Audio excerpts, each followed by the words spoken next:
Our first story takes place on Elm Street, in a small town where an old Victorian house had stood vacant for decades.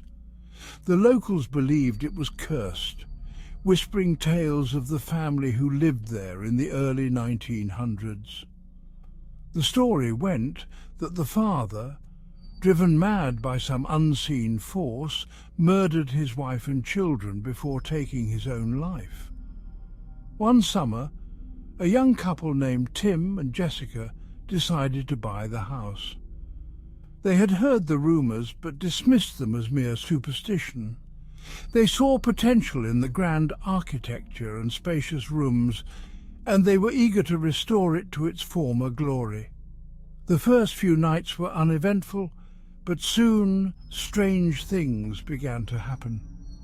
Jessica would hear footsteps in the hallway at night, even though Tim was sound asleep beside her.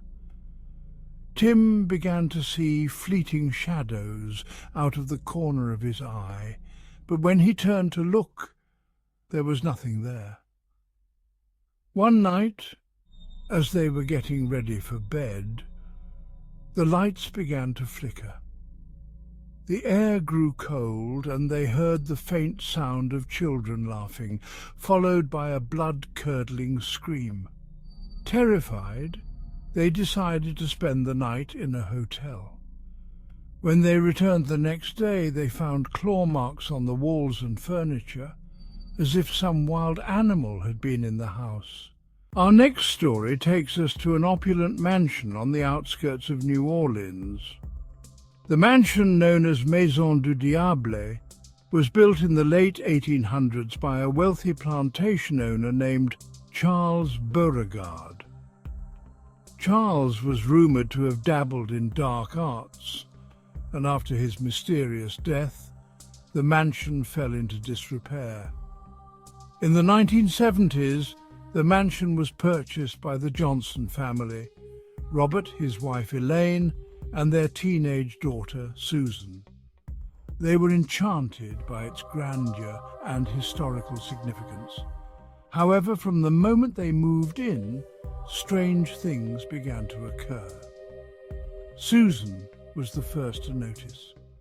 She would hear whispers coming from her closet at night, and sometimes she saw a shadowy figure standing at the foot of her bed. Robert dismissed it as teenage imagination, but Elaine was more sensitive to the paranormal. She felt an oppressive presence in the house, especially in the basement. One evening, Elaine decided to explore the basement. As she descended the creaky stairs, she felt a chill run down her spine. The basement was filled with old furniture, dusty books, and strange artifacts. In the far corner, she found a large, ornate mirror. As she stared into it, she saw not her own reflection, but the face of a man with burning red eyes. Elaine screamed and ran upstairs, but when she told Robert, he didn't believe her. That night, the entire family was awoken by a loud banging sound. They rushed to the basement to find the mirror shattered and the air thick with an unearthly cold. The hauntings grew more intense. Objects moved on their own, disembodied voices whispered threats, and the family began to have terrifying nightmares. Robert, finally convinced that something was wrong, contacted a paranormal investigator. The investigator discovered that Charles Beauregard had performed a ritual to bind his soul to the mansion, ensuring that he would never truly die. The only way to break the curse was to destroy the artifacts he had used in the ritual, including the mirror. As they attempted to burn the artifacts, the mansion seemed to come alive with rage. The walls shook, windows shattered, and a dark figure appeared, attacking them. In the chaos, the fire spread, engulfing the mansion in flames. The Johnsons barely escaped with their lives, but the mansion was reduced to ashes. The land where Maison du Diable once stood is now overgrown and abandoned. Locals say they can still hear the screams of the Johnson family and see the figure of Charles Beauregard wandering the grounds, forever bound to the place where he met his demise. Our third story is about an abandoned orphanage in rural England. The St Agnes Orphanage was once a place of refuge for children who had nowhere else to go. But in the late 1800s, a fire broke out, killing dozens of children and staff. The orphanage was never rebuilt, and the charred remains were left to rot. In the 1980s, a group of urban explorers decided to investigate the orphanage. Among them were Alex, Julie, Tom and Sarah. They had heard the stories of ghostly children and wanted to see if the legends were true. They entered the building at dusk, armed with flashlights and cameras. As they explored the crumbling halls, they found old toys, rusted beds and soot-covered walls. The air was thick with the smell of smoke and decay. They began to hear faint sounds, the distant laughter of children, the soft crying of a baby, and the eerie sound of a music box playing a lullaby. They followed the sounds to the basement, where they found an old playroom. In the centre of the room was a rocking horse, slowly moving back and forth on its own. Suddenly the temperature dropped and the door slammed shut behind them. The lights on their cameras flickered, and the children's laughter turned into blood-curdling screams. Tom, the skeptic of the group, tried to leave but was thrown across the room by an unseen force.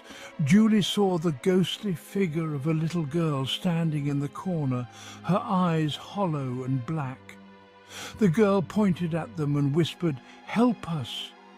Panicking, they tried to find a way out, but every door was locked and the windows wouldn't budge. Alex managed to break a window and they crawled out, cutting themselves on the broken glass. As they ran from the building, they heard the sound of footsteps behind them. But when they looked back, no one was there.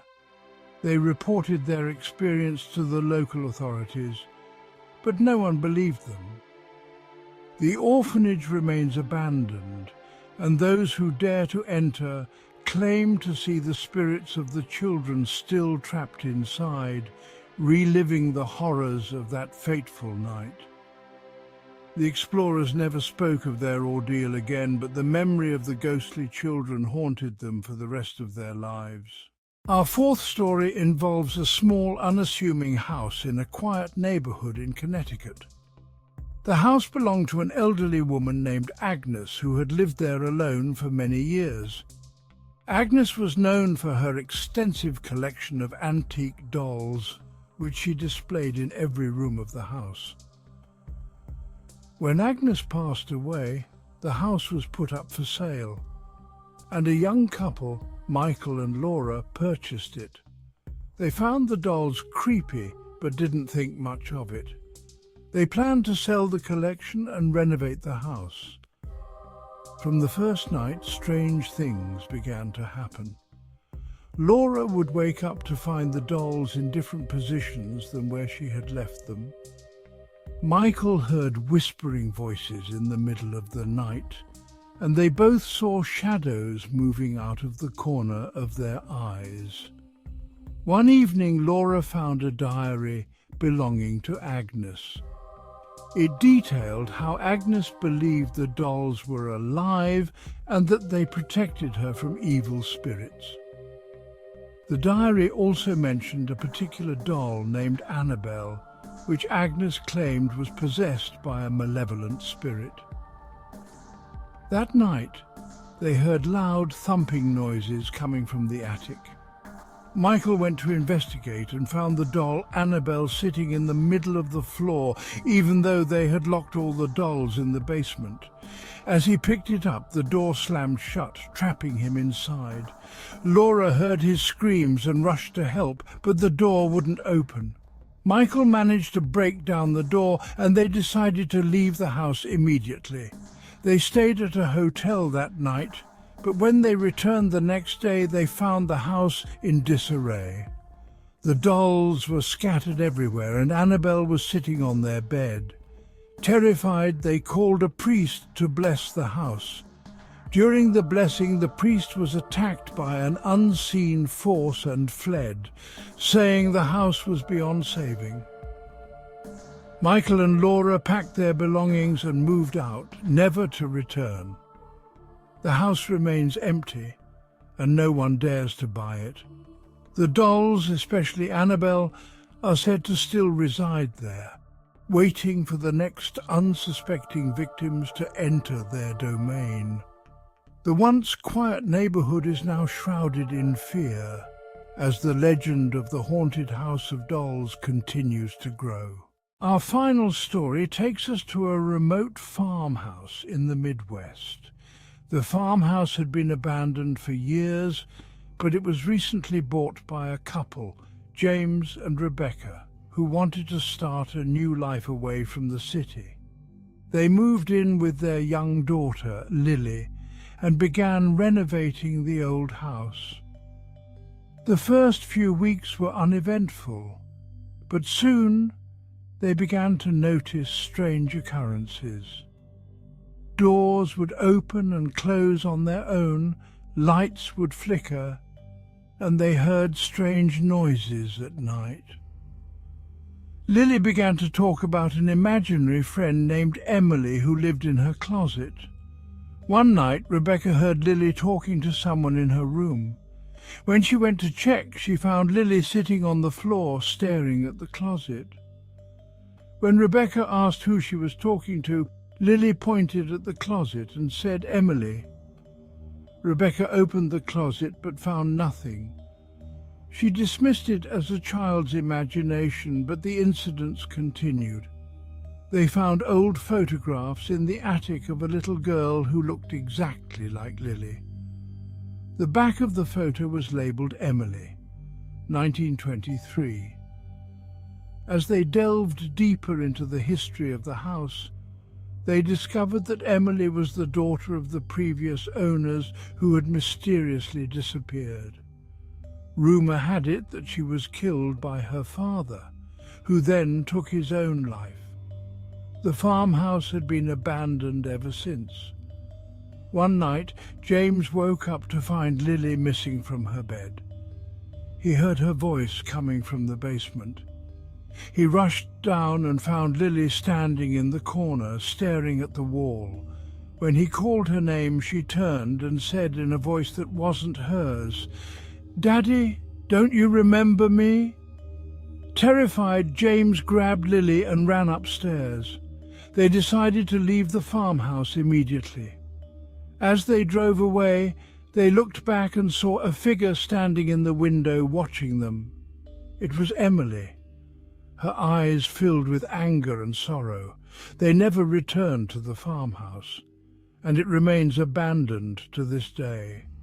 The locals say they can hear the laughter of a little girl at night and see her ghostly figure wandering the fields. The farmhouse stands as a grim reminder of the dark history that haunts it and the spirits that refuse to leave.